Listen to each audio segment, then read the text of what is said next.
pindaan Perkara 10/3 Perlembagaan Persekutuan dibentang di Dewan Rakyat.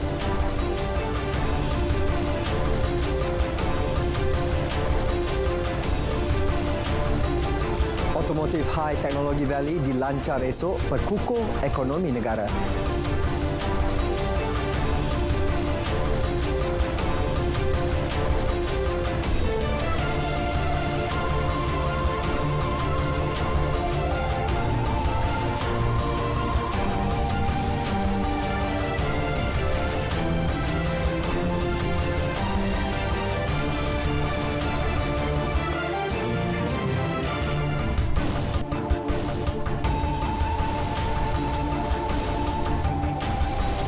Assalamualaikum dan salam keluarga Malaysia. Saya Sahih Samsudin. Berita Wilayah edisi 11 April 2022 membawakan laporan terkini dari seluruh negara. Lintas langsung dari Sarawak, Sabah dan Labuan mengisi paparan petang ini. Terus setia bersama kami.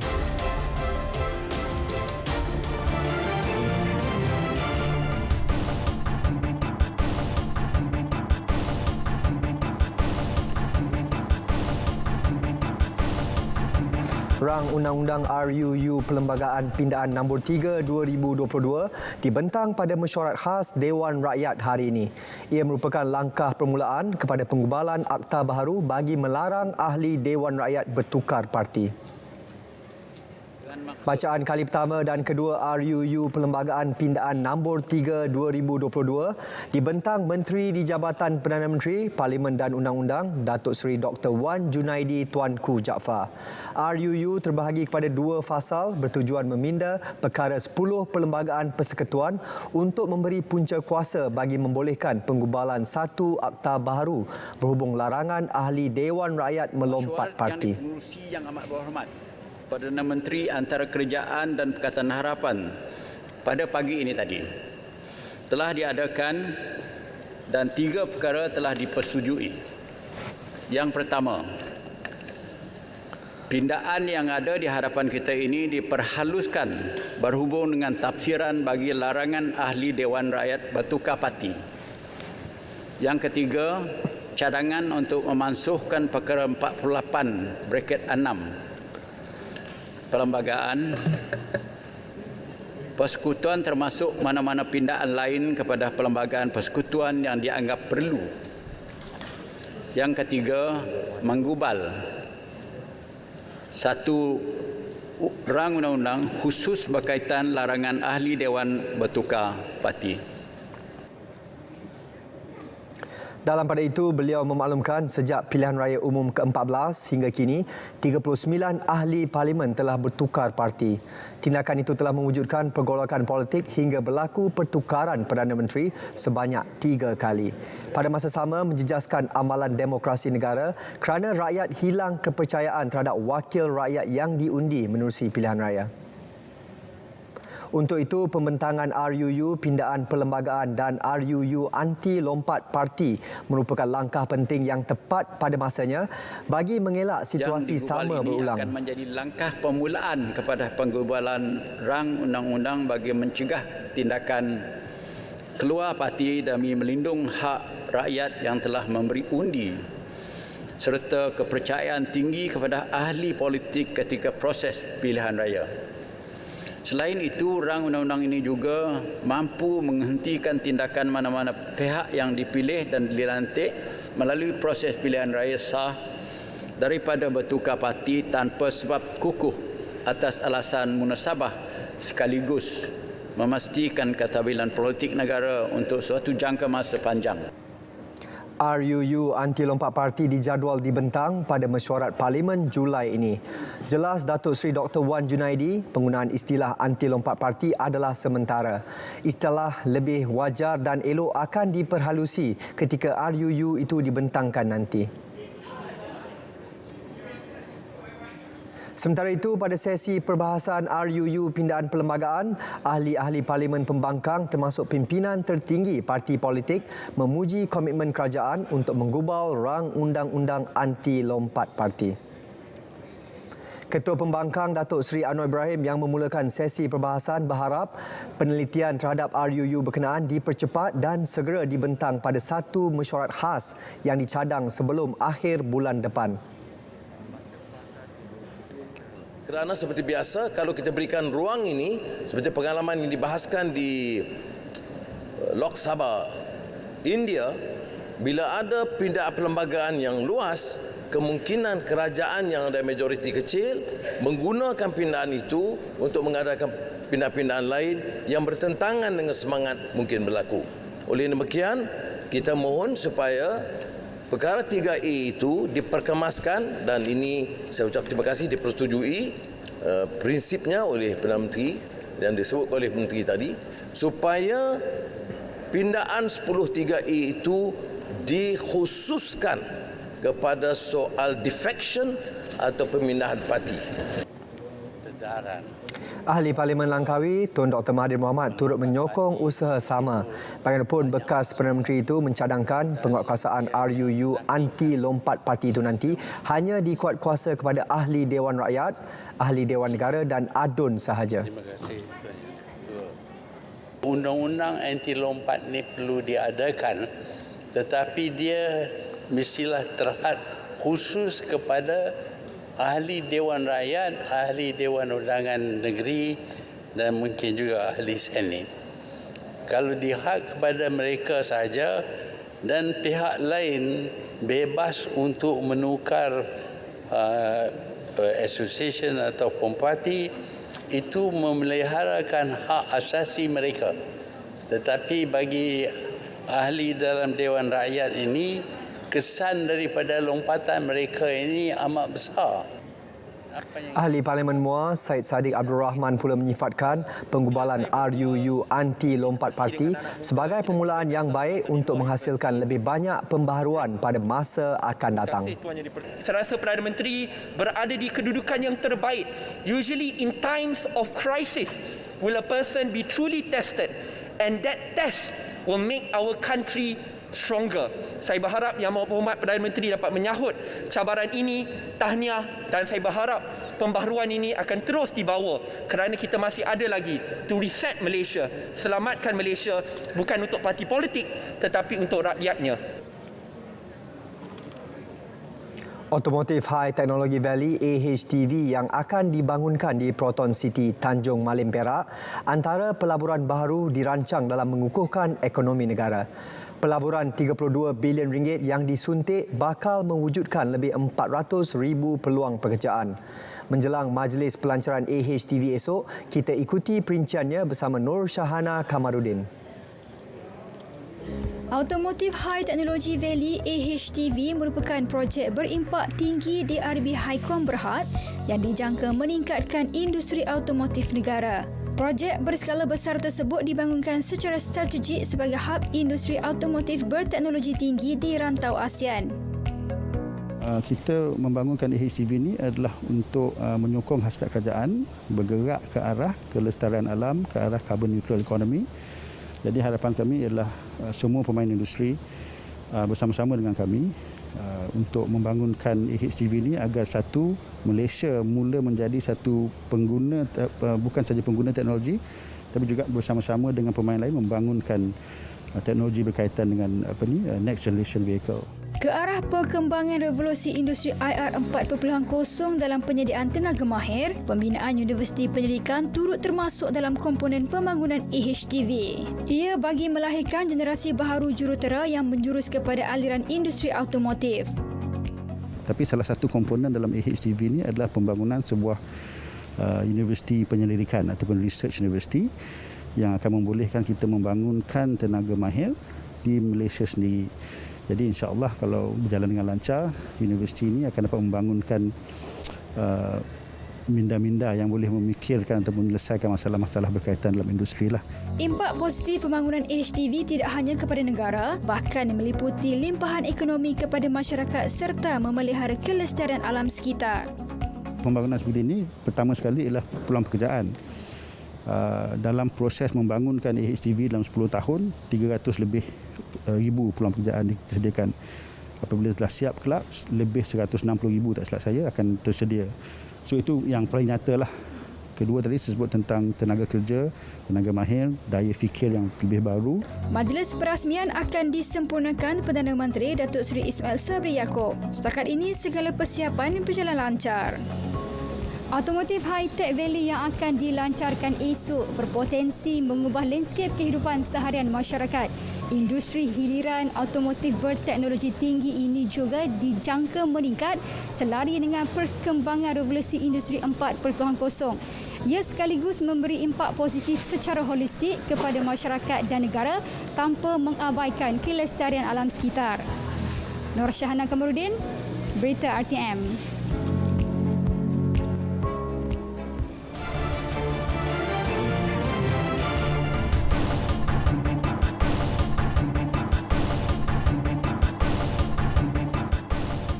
Tempahan premis penginapan di Johor meningkat antara 40 hingga 60% selepas pembukaan semula sempadan 1 April lalu.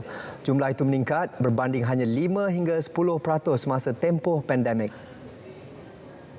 Exko Pelancongan Alam Sekitar, Warisan dan Budaya Negeri K. Ravin Kumar berkata, Johor mempunyai 554 agensi pelancongan serta 1,261 pemandu pelancong selain 478 premis penginapan pelancong dan 27 inap desa berdaftar. Saya dah jumpa dengan semua operator-operator, bukan semua tapi hampir banyak yang saya sudah bincang.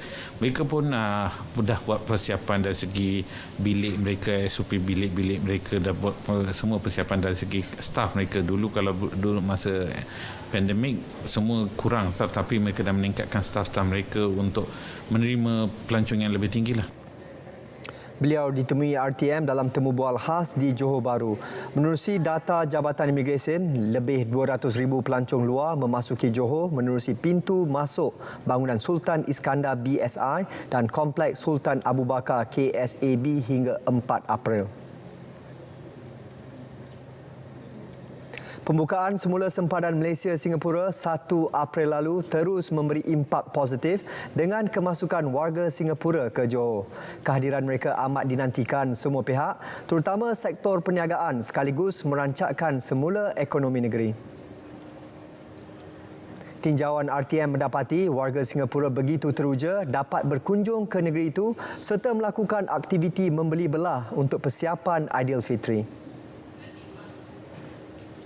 Alhamdulillah, saya boleh cakapkan kalau kita tengok telah ada limpahan pengunjung-pengunjung daripada Singapura, walaupun tidak banyak tetapi kita nampak satu angka yang begitu positif. Kita memang daripada dulu sebelum custom tutup, tiap-tiap Ramadan mesti kita masuk. So ada nostalgia sikit. So alhamdulillah dah buka kan. Kita pun free hujung minggu ni, kita pun masuklah. Boleh jadi dapatkan di sinilah. Di sini. Pasal sini lagi dia punya barang lagi murah dan lagi banyak barang lagi ada sini. Semua ada di sini. Oh, saya tengok lagi rancak lah. Rancak saya tengok. Tengok macam keadaan ni macam biasalah. Sebelum yang sesudah pun saya tengok macam keadaan gini juga. Rancak juga. Alhamdulillah lah, orang ramai juga. Jadi kita tengok sini barang-barang pun senang dapat. Semua. Kalau ikut betul dulu, kalau ke pasar kita ke Lakin. Cari pasar-pasar untuk yang pasar barang-barang yang basah ini. Tapi kalau kat sini, inilah kuih-muih yang untuk siap-siap untuk ini untuk hari raya. Tapi ini kita belum tahu, dia baru pertama hari ni datang. Penyediaan laporan blueprint zon pembangunan ekonomi pesisiran Pantai Melaka MWest sebagai kerangka utama sebelum pembangunan projek selaras Pelan Strategik Melaka-Ku Maju Jaya 2035. Ketua Menteri Datuk Seri Sulaiman Muhammad Ali berkata, laporan blueprint itu akan mula diguna pakai kerajaan negeri bagi tujuan rujukan utama projek-projek berkaitan di bawah rancangan Malaysia RMK pada masa depan. Setakat ini, kerajaan negeri sedang merancang strategi mempromosi MWest sebagai pembangkit ekonomi negeri. Perbadanan MWest akan mula beroperasi Jumaat ini.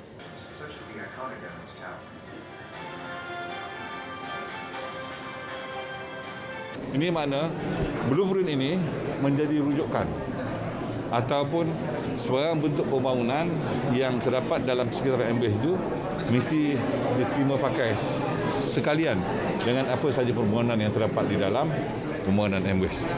Jadi besok MBS kalau ada perkara yang nak dibangunkan dalam tu, tidak masuk lagi dalam peringkat jawatankuasa technical PBT agency. Jadi kita dah ada blueprint ni, dia mesti selaras. Maknanya dia semua dah dimasukkan atau senang dah diwartakan sekali lah dalam semua bentuk pembangunan. Pada 22 September 2021, Sidang Dewan Undangan Negeri Melaka telah meluluskan penubuhan Perbadanan M-West Corporation melalui enactment Perbadanan Zon Ekonomi Pesisiran Pantai Melaka 2021. Perkembangan sukan. Pendahulu Liga Super Johor Darul Takzim JDT mengukuhkan kedudukan di tangga teratas selepas menang tipis 2-1 ke atas Terengganu TFC di Stadium Sultan Ibrahim Iskandar Puteri malam tadi. Kejayaan itu menyaksikan juara 8 kali tersebut menjadi satu-satunya pasukan mengekalkan rekod kemenangan bersih dalam 4 perlawanan. Penyerang Brazil Bergson Del Silva muncul wira skuad Harimau Selatan apabila menanduk masuk kedua-dua gol pada minit ke-7 dan ke-33. TFC pula sebelum itu berjaya menyamakan kedudukan 1-1 menerusi Kipah Sherman pada minit ke-31. Insiden cemas turut berlaku ketika perlawanan apabila penjaga gol JDT Farizal Malias terpaksa diusung keluar dan dikejarkan ke hospital selepas tidak sedarkan diri. Ia berikutan pelanggaran penjaga gol kebangsaan itu dengan rakan sepasukan Shane Lowry ketika cuba menyelamatkan hantaran lintang pemain tengah TFC Muhammad Syafiq Ismail pada minit ke-61. Perlawanan kemudian disambung semula dan keputusan kekal hingga tamat permainan. Kemenangan itu menyaksikan JDT mengumpul 12 mata selepas mengharungi 4 perlawanan tanpa kalah. Manakala TFC pula mengalami kekalahan kedua berturut-turut dan berada di tangga tercorot Liga. Mendapatkan jaringan kedua pada malam ini.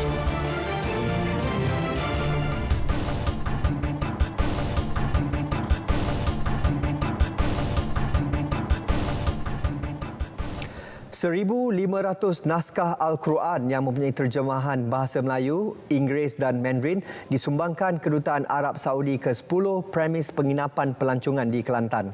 Pengerusi Jawatankuasa Perpaduan Masyarakat, Kebudayaan, Warisan dan Pelancongan Negeri, Meja Besara Datuk Muhammad Anizam Abdul Rahman memaklumkan, agihan itu melibatkan hotel yang berdaftar di bawah Persatuan Hotel Malaysia MAH Kelantan dan Persatuan Hotel Bajet dan Bisnes Malaysia MyBHA Kelantan. Hotel, kalau bilik dia tu banyak, kita ratio dia kita bagi 30% atau 40% lah. Kalau kita ada lagi, kita akan tambah lagi dalam hotel. Kalau dia ada 100 bilik, kemungkinan ada 50 bilik yang kita akan bagi macam tu. Sebab kita nak bagi supaya semua hotel tu ada Quran ini. Di Melaka Kelantan ni kita ada 5 bilik, 5,000 bilik. Jadi kalau kita ada 1,800 hari ini, sudah tentulah tidak memenuhi setiap bilik. Tetapi rasionya mungkin melebihi 30%, 40% hotel lah, macam tu. Mengulas lanjut, beliau berkata kerajaan negeri turut menyumbang 300 naskah Al-Quran bersama terjemahan bahasa Melayu. Beliau berkata demikian pada sidang media sempena Majlis Penyerahan Al-Quran kepada premis penginapan pelancongan negeri Kelantan di Kota Darul Naim, Kota Baru. Turut hadir Wakil Duta Arab Saudi Abdul Rahman Ibrahim Al-Robian. 5 individu termasuk seorang anggota polis wanita berpangkat Lance Corporal didakwa di Mahkamah Magistrate Kota Baru atas 2 pertuduhan memiliki 2.5 liter air daun ketum Khamis lepas. Tertuduh Raja Rozaila Fadila Raja Mamat, 30 tahun, Wan Muhammad Alif Wan Yusof, 20 tahun, Muhammad Faris Aizat Ruslan, 23 tahun, Anis Najiah Muhammad Anggelan, 27 tahun dan Bidah Napi, 30 tahun, bagaimanapun mengaku tidak bersalah selepas kesemua pertuduhan dibacakan di hadapan Magistrate Muhammad Izham Cik Ani. Mengikut pertuduhan pertama dan kedua, kesemua tertuduh didakwa memiliki cecair racun nitrogen ketum masing-masing sebanyak 1.5 liter dan 1.0 liter, dan kesalahan itu dilakukan di sebuah rumah di Jalan Pasir Putih, Kubang Krian pada 3.25 pagi 7 April lepas. Pertuduhan ke atas kesemua tertuduh dikemukakan mengikut Seksyen 30 Kurungan 3 Akta Racun 1952 dalam Kurungan Pindaan 2003 dan boleh dihukum mengikut Seksyen 30 Kurungan 5 Akta sama. Pendakwaan dikendalikan Timbalan Pendakwa Raya Nur Syafiqah Mohamad, manakala kesemua tertuduh diwakili peguam dari Yayasan Bantuan Guaman Kebangsaan YBGK Intan Nur Nadirah Ismail. Terdahulu, Timbalan Pendakwa Raya Nur Syafiqah menawarkan jaminan sebanyak RM8,000 setiap seorang bagi kedua-dua pertuduhan, manakala peguam memohon agar jaminan minimum diberikan kepada kesemua tertuduh. Magistrate Muhammad Izam kemudian membenarkan kesemua tertuduh masing-masing diikat jamin RM4,500 dengan seorang penjamin. 13 Jun ditetapkan sebagai tarikh sebutan semula kes. Sebelum ke perkembangan berita selanjutnya, kita ke Jabatan Meteorologi untuk mengikuti cuaca semasa tanah air bersama-sama pegawainya Abdul Aizat Nazmi.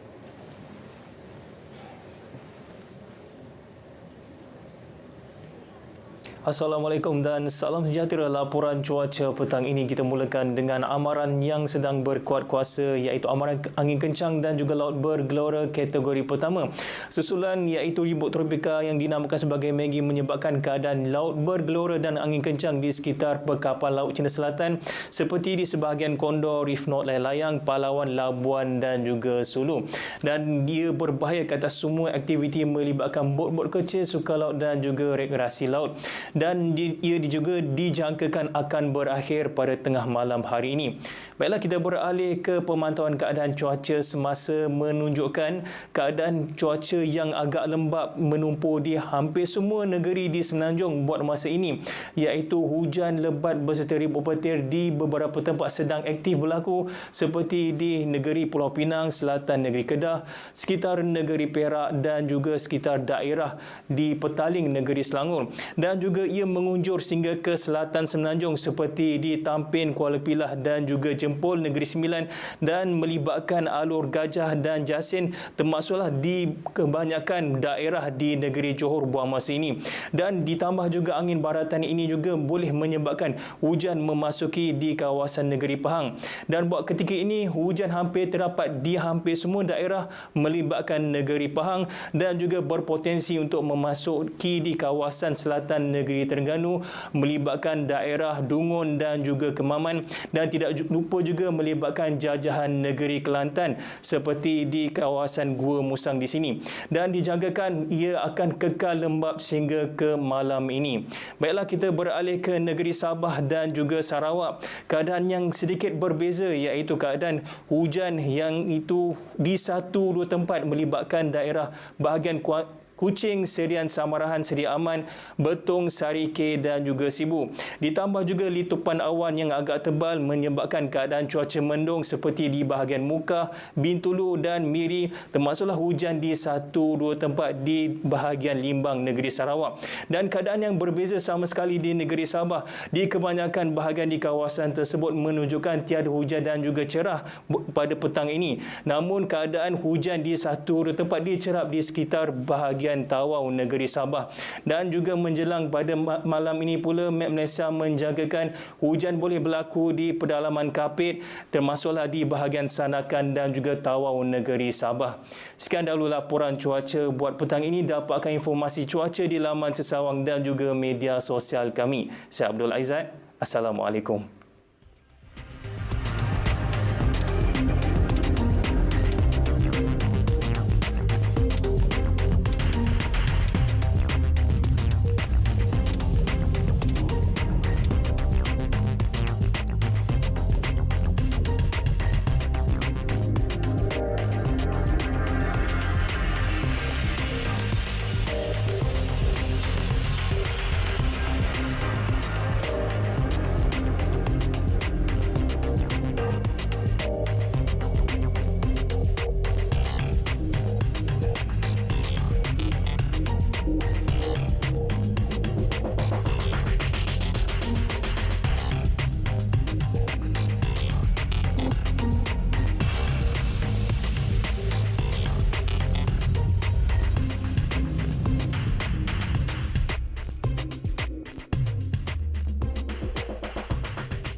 Fokus dari negeri di bawah bayu, sokongan terhadap RUU anti lompat parti dan program jualan keluarga Malaysia terus mendapat sambutan.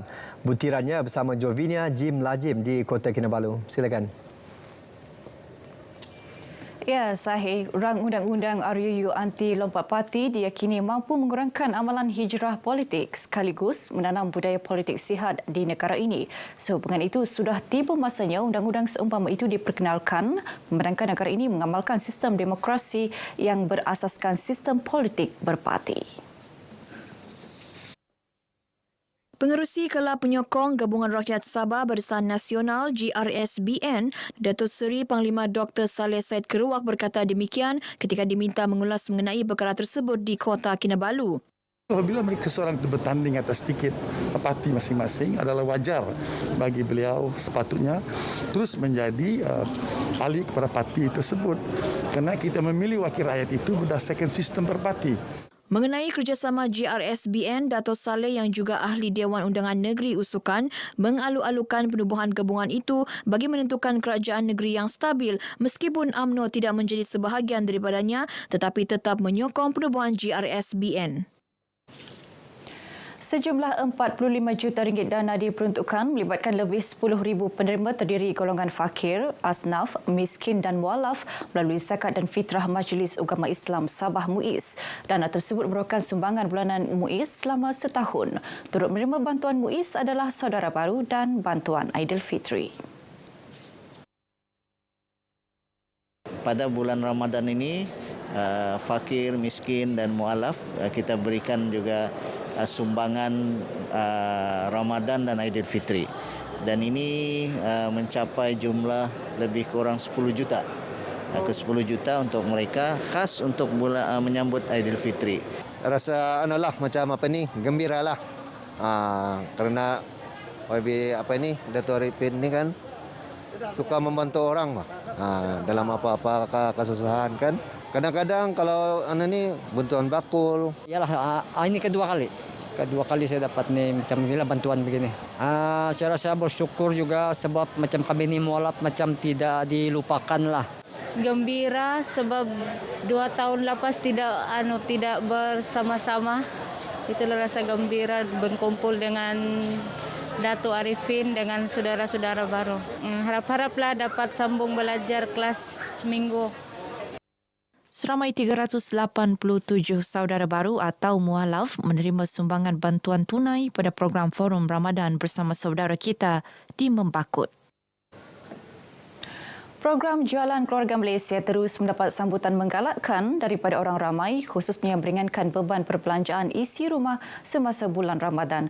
Rata-rata yang ditemui berpendapat usaha tersebut bertepatan terutama membantu golongan B40. Ikuti tinjauan di Putatan baru-baru ini. Kalau diikutkan memang pentinglah untuk orang B40 itu memang penting sebab dia mengharapkan barang-barang yang murah sikit. Itu yang kita harapkan daripada pihak-pihak kerajaan itu dibagi potongan. Okey, bagi pendapat saya program ini sangat sesuai lah yang ada diskaun 20% ni, terutamanya bagi golongan yang B40. So diorang berpeluang beli barang yang diorang sepatutnya boleh belilah. Saya harap kerajaan teruskan kempen ni lah. Ya, sangat penting sebab sekarang keadaan ekonomi tidak menentu dan semua barang-barang mentah atau bahan kering semuanya naik. Lagipun mau Aidilfitri begini kan, so lebih membantulah pada golongan-golongan yang B40 ini. Sementara itu, pada masa yang sama, penguatkuasaan Kementerian Perdagangan Dalam Negeri dan Hal Ehwal Pengguna KPDN HEP Sabah terus dilakukan demi melindungi pengguna. Pemantauan di setiap premis perniagaan terus berlangsung bagi memastikan peniaga mematuhi setiap peraturan yang ditetapkan. Terbaharu di Putatan, KPDN HEP Sabah telah mengeluarkan kompaun bernilai RM4,400 yang melibatkan 24 kes menerusi op pantau yang bermula sejak awal bulan April.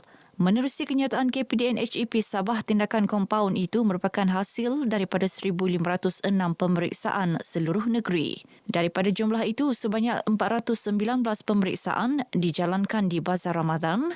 Selebihnya adalah di premis tradisi seperti Pasar Basah, Pasar Tani, Pasar Malam, Pasar Raya dan Kedai Runcit. Tinjauan mendapati kebanyakan peniaga memberikan kerjasama yang baik kepada penguatkuasa KPDN HEP yang bertugas selain mempamerkan harga jualan barangan mereka untuk pengetahuan pembeli. Selain kompaun, KPDN HEP Sabah juga melakukan rampasan dalam ops pantau berkenaan. Pengerusi masjid dan surau di Sipitang disaran menambah pelbagai aktiviti berkaitan keagamaan sekaligus mengimarahkan sempena di bulan Ramadan ini. Ahli Parlimen Sipitang Yamani Hafiz Tan Sri Musa berkata, usaha mengembangkan syiar Islam perlu sentiasa berterusan namun perlu mematuhi ketetapan prosedur operasi standard SOP yang telah ditetapkan. Kita mengharapkan dana yang kita beri ini, sumbangan yang kita beri ini dapat meringankan beban masjid dan surau untuk melaksanakan aktiviti masjid yang mungkin pada tahun lepas agak sukar dilaksanakan. Beliau berkata demikian selepas majlis berbuka puasa dan penyampaian sumbangan kepada pengerusi masjid dan surau dalam kawasan Parlimen Sipitang bertempat di Masjid Ar-Raudah Kampung Lumadan Beaufort.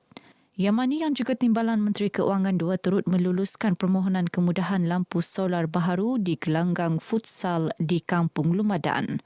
Sementara itu, dalam majlis yang sama, Wakil Rakyat Lumadan Haji Ruslan Muharram turut meluluskan permohonan naik taraf Balai Raya di Kampung Lumadan untuk dijadikan klinik desa sementara bagi menggantikan klinik desa di Kampung Bukau yang ditutup akibat terletak di laluan projek Pan Borneo. Klinik di Bukau itu sudah tertangguh begitu lama, macam 2 tahun. Tidak dapat melakukan aktiviti untuk masyarakat dan saya meluluskan dengan segera untuk menaik taraf Balai Raya tersebut dan insyaAllah dalam masa yang terdekat ini kerja-kerja naik taraf dapat dilakukan. Dalam majlis ini, seramai 30 pengerusi masjid dan 41 pengerusi surau menerima sumbangan wang tunai daripada Pejabat Parlimen Sipitang dan Pejabat Adun Lumadan.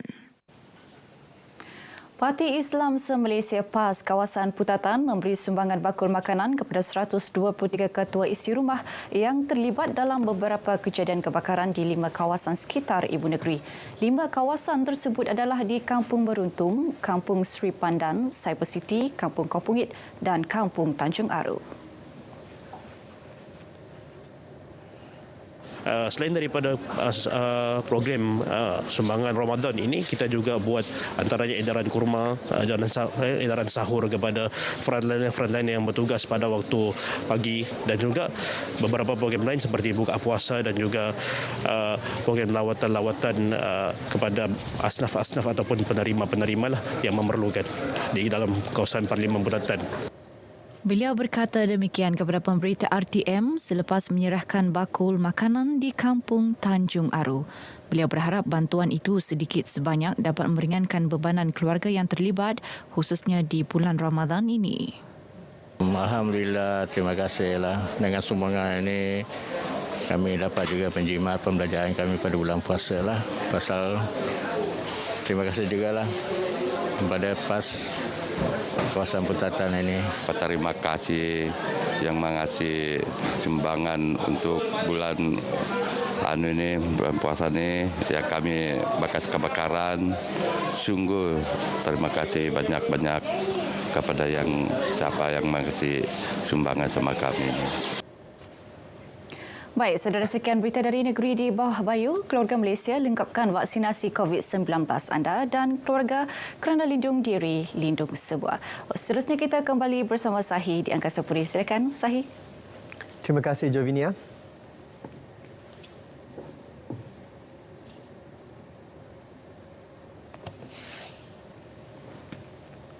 Agensi Anti Dadah Kebangsaan AADK Labuan mengenalpasti 3 zon sebagai kawasan berisiko tinggi KBT terbabit penyalahgunaan dadah. Justru kawasan Zon 1 disasarkan untuk pelaksanaan pemutihan menerusi program penghijauan KBT. Laporan penuh dan perkembangan lain dari Pulau Mutiara, Laut Cina Selatan terus saja bersama Rosila Jos di Labuan.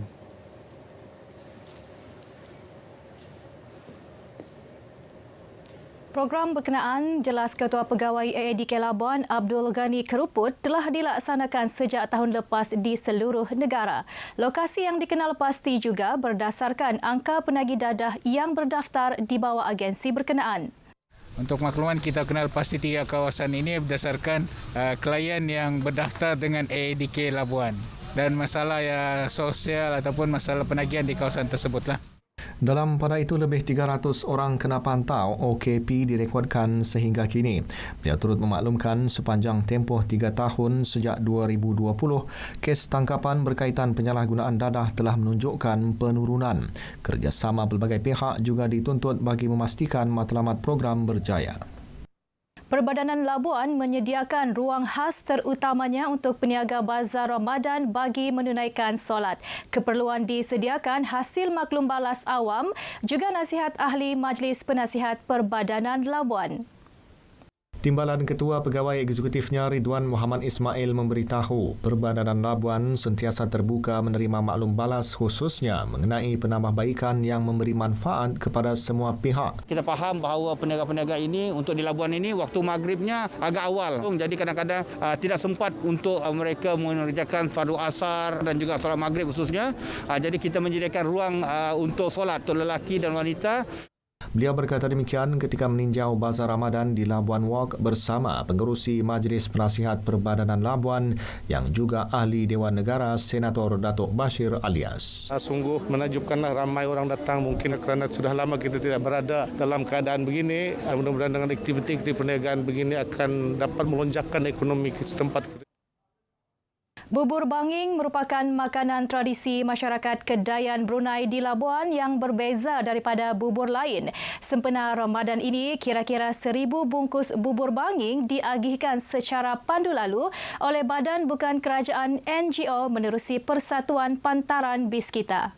Pengerusinya Amit Hamdani berkata, antara bahan utama bubur banging adalah beras biasa, beras bario, beras pandan dan beras kebun yang disangai iaitu digoreng tanpa minyak, kemudian dimasak bersama daun pandan, santan kelapa serta sedikit gula dan garam. Lebih-lebih lagi sekarang ni Ramadan, sesuai untuk kita gunakan untuk berbuka puasa, dan kita di sini mengagihkan bubur ini untuk semua kita merasa penduduk Labuan bagaimana rasanya bubur banging yang terdahulu yang kita pernah makan. Program penyediaan bubur banging yang diadakan di Kampung Tanjung Aru turut dihadiri ahli Parlimen Labuan Datuk Rosman Isli serta Ketua Kampung Harun Damit. Beberapa NGO seperti Persatuan Belia Kampung Tanjung Aru, Peladang Nita Utara, Penggerak Komuniti Negara Labuan dan ahli jawatan kuasa Masjid Sirajul Islam Tanjung Aru terlibat pada program kali ini. Sementara itu, bertempat di perkarangan Taman Muhibah, 500 pek bubur kacang diagihkan skuad AADK Program Agihan Bubur dan Kurma. Program kali ini mendapat kerjasama pelbagai pihak termasuk Badan Bukan Kerajaan, NGO serta orang perseorangan. Pengerusinya Marafandi Muhammad Kasim berkata, selain itu skuad ini turut memberi pendedahan kepada masyarakat mengenai peranan kepada komuniti setempat. Kami ini sebenarnya menjadi salah satu medium penyampai kepada masyarakat yang mana tertubuhnya skuad ini tujuannya untuk mendidik masyarakat. Kami lebih kepada turun padang. Pada tahun ini pun kami tengah mengaturkan pelbagai program. Antaranya kita akan masuk ke kampung-kampung dan beberapa acara-acara yang sedang kita aturkan untuk melibatkan masyarakat, khususnya remaja. Setakat ini sahaja perkembangan dari Labuan. Kembali semula ke Angkasa Puri. Salam keluarga Malaysia. Terima kasih Sheila.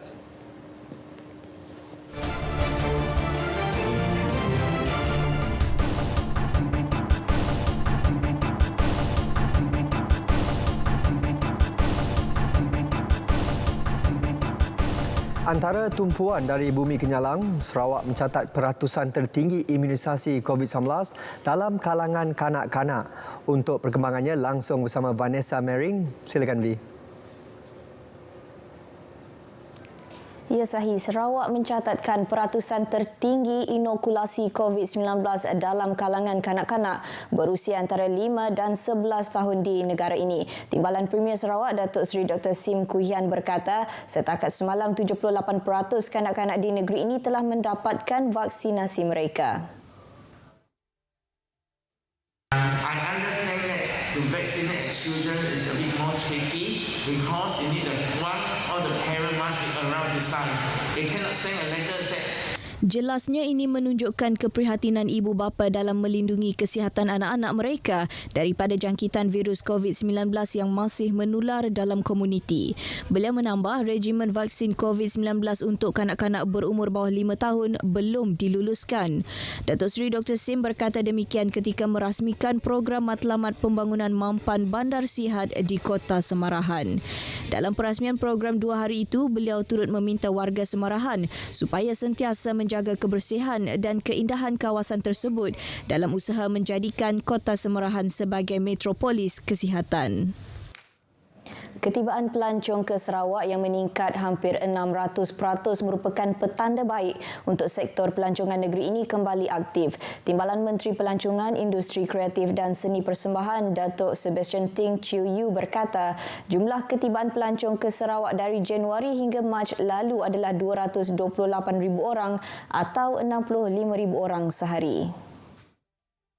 Jumlah itu dijangka terus meningkat apabila pintu sempadan di Kalimantan, Indonesia ke Sarawak akan dibuka mulai Khamis ini. So we are expecting our target 1.2 million for this year should be achievable lah. If not problem for myself, I think likely to increase to 1.5. But that's my own personal thinking lah, because we opened up already our border as from 1st of April 2022. The number of people coming in has increased tremendously. Datuk Sebastian Ting bercakap pada sidang media selepas mempengerusikan mesyuarat jawatankuasa penyelarasan pelancongan negeri Sarawak di Kuching. Ia turut dihadiri oleh pengerusi Sarawak Convention Bureau Datuk Abang Abdul Karim Tun Openg dan Setiausaha Tetap Kementerian Pelancongan, Industri Kreatif dan Seni Persembahan Hee Chang Ki. Beliau turut memaklumkan Muzium Budaya Borneo telah menerima 61,000 pengunjung dengan purata 1,600 pengunjung sehari meskipun baru dibuka pada 4 Mac lepas, sekaligus menjadikan ia tarikan utama di Sarawak. Antara acara ikonik akan datang ialah perlumbaan sepatan pada 11 dan 12 Jun, Festival Muzik Hutan Hujan Sedunia dari 17 hingga 19 Jun serta Festival Jazz Borneo pada 24 hingga 27 Jun depan. Dalam perkembangan berkaitan, Kementerian Pengangkutan Malaysia diminta untuk mencari jalan penyelesaian terhadap isu harga tiket penerbangan dari Semenanjung ke Sarawak yang dilaporkan melambung tinggi khususnya menjelang perayaan Hari Raya Aidilfitri pada awal Mei ini. Ketua Setiausaha Politik kepada Premier Sarawak Fazruddin Abdul Rahman merangkap ahli Dewan Undangan Negeri Tupong berkata, syarikat-syarikat penerbangan juga digesa untuk lebih bersimpati dengan kesusahan orang awam dan mengurangkan harga tiket dengan menawarkan lebih banyak penerbangan berikutan mendapat permintaan yang tinggi.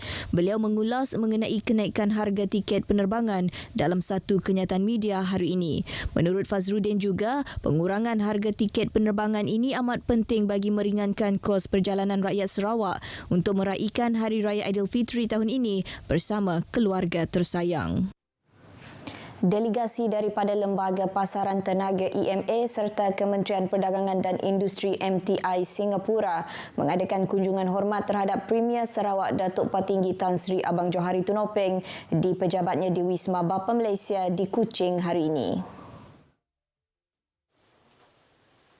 Rombongan tersebut diketuai oleh Ketua Eksekutif EMA Lee Sang Wai dan diiringi beberapa pegawai tertinggi Republik berkenaan termasuk Pengarah Bahagian Tenaga MTI Leo Lei Mei serta kaunselor daripada Suruhanjaya Tinggi Republik Singapura di Kuala Lumpur Lai Teh. Turut hadir ialah Menteri Utiliti dan Telekomunikasi Datuk Julaihi Narawi serta timbalannya Datuk Dr. Abdul Rahman Junaidi. Pertemuan serampang dua mata bersama Premier Sarawak yang juga Menteri Tenaga dan Kelestarian Alam Sekitar antara lain membincangkan mengenai perancangan masa depan dalam perkongsian sumber tenaga boleh diperbaharui untuk kedua-dua negara. Jabatan Penyiaran Malaysia RTM Sarawak dan Pejabat Setiausaha Persekutuan Sarawak akan terus memperkukuh jalinan kerjasama menerusi penganjuran pelbagai program. Setiausaha Persekutuan Negeri Sarawak Dato' Amir Omar menjelaskan ini termasuk program turun padang melibatkan pembangunan infrastruktur, kesihatan dan juga pendidikan untuk masyarakat. Kerjasama untuk tambahnya lagi, kerjasama ini juga bertujuan untuk memastikan projek dan pembangunan tersebut berjalan lancar dan dapat dinikmati bukan hanya oleh kaki tangan persekutuan, malah rakyat di negeri ini. Dato' Amir Omar berkata pihaknya akan berbincang dengan RTM mengenai program-program khusus yang boleh dilaksanakan selaras dengan agenda yang telah dikenal pasti. Beliau menyatakan demikian kepada RTM selepas menerima kunjungan hormat daripada Pengarah Penyiaran Negeri Sarawak Nazrul Hakim Muhammad Noh di bangunan Sultan Iskandar Kuching hari ini. Program Jelajah Ramadan Anjuran Radio Televisyen Malaysia RTM Sarawak diteruskan di lokasi yang ketiga iaitu di Kampung Sebuan Besar Jepak Bintulu. Menurut Ketua Unit Rancangan RTM Bintulu Ruth Ampung, kejayaan penganjuran program tersebut membuktikan stesen kecil seperti RTM Bintulu juga mampu mengadakan program besar selain sebagai platform mengeratkan hubungan silaturahim antara kaki tangan RTM dengan komuniti setempat. Program ini dijalankan dengan matlamat untuk memupuk semangat kerjasama di antara Bintulu FM serta juga kalangan pendengar masyarakat Bintulu FM sempena bulan Ramadan dengan matlamat merakyatkan RTM. Bermaksud kami juga bersama-sama anda. Beliau berkata antara pengisian program Jelajah Ramadan RTM Bintulu kali ini adalah aktiviti gotong royong memasak bubur lambuk bersama Agensi Penguatkuasaan Maritim Malaysia APMM Bintulu dan Jawatan Kuasa Kemajuan dan Keselamatan Kampung Sebuan Besar Jepak serta pengagihan sebanyak 200 bungkus bubur lambuk kepada penduduk di kawasan tersebut. Ruth menyatakan demikian semasa program Jelajah Ramadan RTM Bintulu. Selain itu, dalam program berkenaan, APMM Bintulu turut menyumbang 30 bakul makanan kepada golongan asnaf di Kampung Sebuan Besar Jepak. Tabung Baitul Mal Sarawak TBS terus mengimarahkan bulan Ramadan tahun ini menerusi program Kasih Ramadan dengan menyantuni dan menghulurkan sumbangan kepada golongan asnaf di seluruh negeri. Pengurus besarnya Datuk Abang Muhammad Shibli Abang Muhammad Naili berkata sumbangan tersebut adalah bertujuan untuk meringankan beban mereka yang kurang bernasib baik sebagai persiapan menyambut perayaan Hari Raya Aidilfitri pada awal Mei depan. Jelasnya dalam majlis berkenaan, TBS menyerahkan bantuan Aidilfitri yang berjumlah RM29,700 kepada 213 orang penerima dan 3 buah pusat tahfiz. Beliau menyatakan demikian pada majlis iftar perdana bersama asnaf di Dewan Kompleks Islam di Miri. Setakat 25 Mac lepas, Datuk Abang Muhammad Shibli turut memberitahu TBS telah mengagihkan sebanyak RM14.9 juta kepada golongan asnaf yang layak melalui 4 program iaitu mengukuhkan tradisi keilmuan, membangunkan institusi Islam, memantapkan kebajikan ummah dan peningkatan kemahiran ummah. Turut hadir pada majlis iftar itu ialah Timbalan Pengurus Besar TBS, Bul Hassan Iskandar Taibi. Baik, dengan itu sekian berita dari Sarawak. Salam keluarga Malaysia. Kita kembali bersama Sahi di Angkasa Puri. Silakan. Terima kasih, Vi.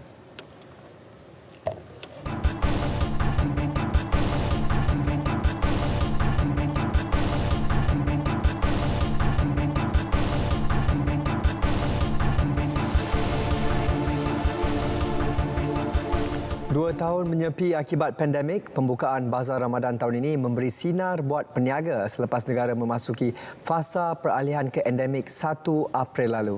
Perkara itu sedikit sebanyak membantu peniaga kecil dalam meraih sumber pendapatan. Tinjauan RTM di Bazar Ramadan Stadium Darul Aman di Alustar, Kedah menyaksikan peningkatan pelanggan secara mendadak berbanding tahun-tahun sebelumnya. Malah, tindakan pengusaha gerai dalam mengikut prosedur operasi standard SOP yang ditetapkan wajar dipuji dalam usaha mengurangkan penularan wabak COVID-19. Rata-rata peniaga menzahirkan rasa gembira dalam berharap agar fasa peralihan ke endemik dapat merancakkan semula kemeriahan di Bazar Ramadan.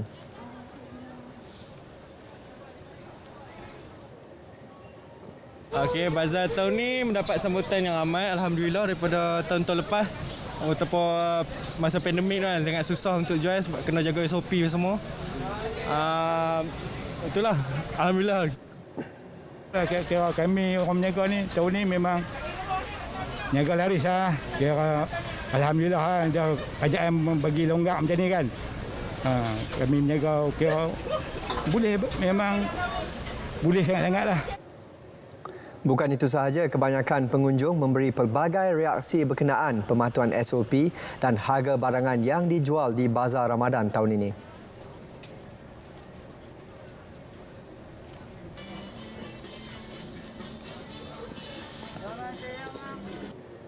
Ya, kalau SOP dari segi SOP tu dia orang ikutlah SOP kan. Semua yang ni datang semua pakai mask lah. Harga barang memang lebih tinggi lah. Kadang-kadang tu ada stol-stol tu yang sebahagiannya tu agak tinggi harga dia. Mungkin ada faktor-faktor yang dia ada sebab-sebab alasan tersendiri.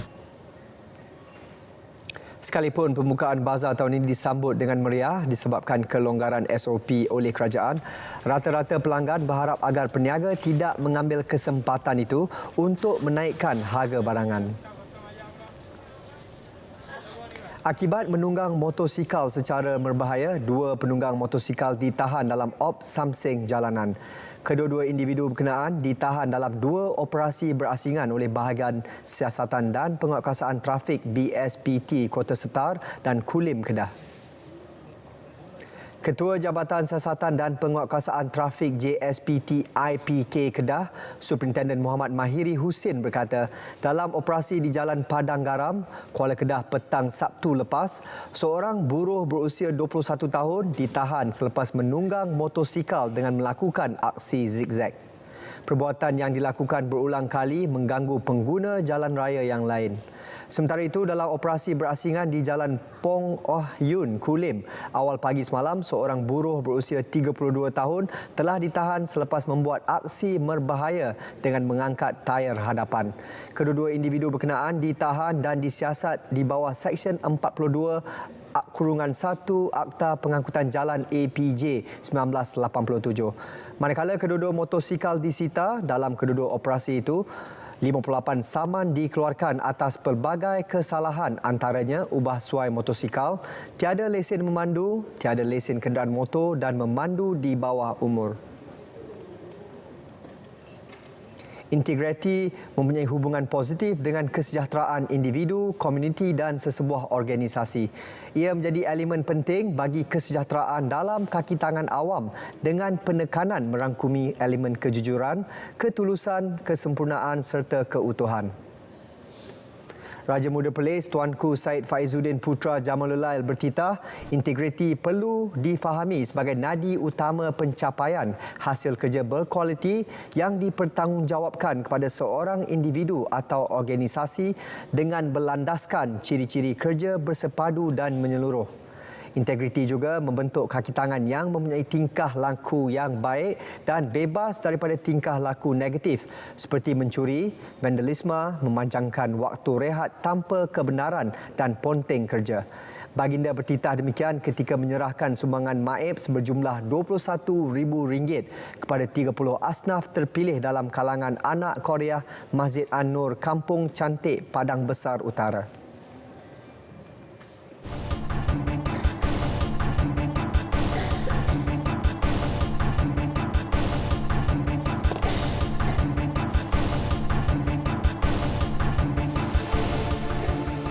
Polis Polis akan meningkatkan pemantauan dan pemeriksaan di lokasi tumpuan awam menjelang cuti perayaan Aidilfitri bermula hujung bulan ini. Menurut Pengarah Jabatan Keselamatan Dalam Negeri dan Ketenteraman Awam Bukit Aman, Datuk Seri Hazani Ghazali, ia bagi memastikan pematuhan SOP walaupun negara kini berada dalam fasa peralihan ke endemik. Masyarakat semakin faham dan patuh SOP berdasarkan penurunan drastik kompaun yang dikeluarkan berkaitan kesalahan pelanggaran SOP sejak kebelakangan ini. Bermula dari 30 hari bulan April sehinggalah 4 Mei.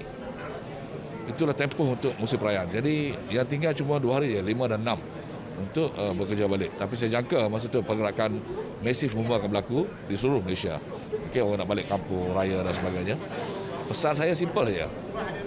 Patuhi yang berkereta, patuhi keselamatan lalu lintas, patuhi SOP yang telah dikeluarkan kerajaan sekali dilonggarkan endemik. Tambahnya, hanya 10% daripada keseluruhan 26,000 anggota polis dibenarkan bercuti pada musim perayaan kali ini. Beliau berkata demikian selepas menyempurnakan majlis pemakaian pangkat dan sesi serah terima tugas Komander Unit Tindak Khas dan Brigade Tengah PGA di Ibu Negara. Berbuka puasa berkonsepkan hotel dengan hanya RM3. Tawaran itu disediakan Rumah Prihatin bermula hari ini hingga 1 Mei di sebuah hotel di Ibu Negara.